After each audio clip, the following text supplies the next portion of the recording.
C'era un clima assolutamente importante ed è stata io credo una grande vittoria di tutti, che penso possa essere anche un ricordo, una best practice, un bel esempio, no? Anche in prospettiva. Credo che il fatto anche di aver scelto Udine vada in questo senso, perché l'organizzazione, il fatto che ormai nelle grandi città il rischio aumenta, c'è poco da fare quando ci sono grandi eventi, è una piccola città in questo dà più garanzie, insomma è stata una serata molto, molto piacevole, molto bella, con un punto politico che mi permetto di sottolineare, su cui sono innestate troppe polemiche, buona Udine, ma più in generale, al di là delle visioni che ognuno ha, quelle scritte sul campo, fatte dalla UEFA, basta uccidere bambini, basta uccidere civili.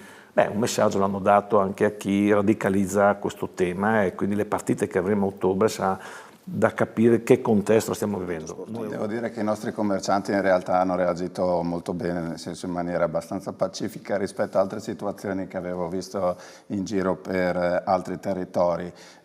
Campoformido è stata colpita parzialmente da questo traffico, no? Nel senso che qualcosina è passato, ma anche le strutture ricettive non erano stracariche. In generale diciamo che abbiamo visto questo maxi evento di striscio, di profilo.